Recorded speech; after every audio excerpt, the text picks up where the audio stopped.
father or uncle kasi yung oras na na-operahan siya, nag-visit ako ni Sis Mera na ipag-pray sa lahat ba, na pangalan niya, binigay ko kay Sis Mera. So ngayon, na-operahan siya, medyo malaki yung halaga, pero nagpapasalamat ako sa mga taong tumulong sa kanya dahil sa ngayon, na siya, gumaling na siya kasi na-operahan siya.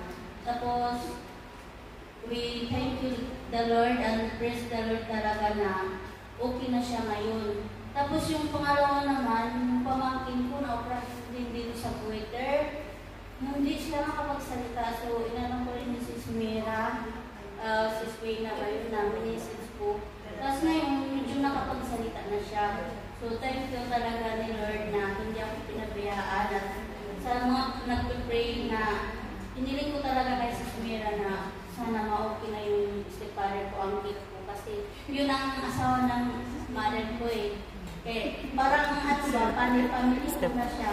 At hindi man siya na gamit kilala kasi matagal na ako dito pero hindi ko siya nasabaybayan ko ang buhay doon kasi anak ko na maliit pa, 2 years old pa, iniman ko, sila na nag-alala sa kanila. So, pati yung anak ko, nag-awa ng Diyos, bless na bless din ako dahil sa nakatrabaho sa kumpanya, din nakatulong din siya sa stepfather ko na nagbigay ng pera para mabayaran yung hospital. 300,000 yung sa private hospital na binayaran namin. Tapos sa oras na yun is putuhan yun. So medyo may tumulong na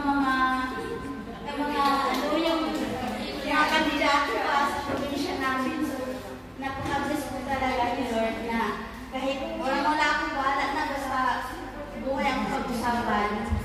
Kaya thank you, yun lang sir ko na sa lahat na nangangailangan, huwag kayong mag-atubili na maghingi ng prayer sa ating mga Lord na kung mayroon kayong mga isasabi nyo kasi si Lord talaga makikinig eh. Hindi yan bero. Totoo talaga yan.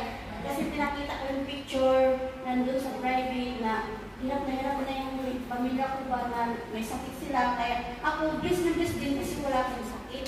Hindi na ako binigyan ni Lord. Sa tagal ko na din nag-aabot, 21 years na ako. Pero hindi pa rin ako millionaire.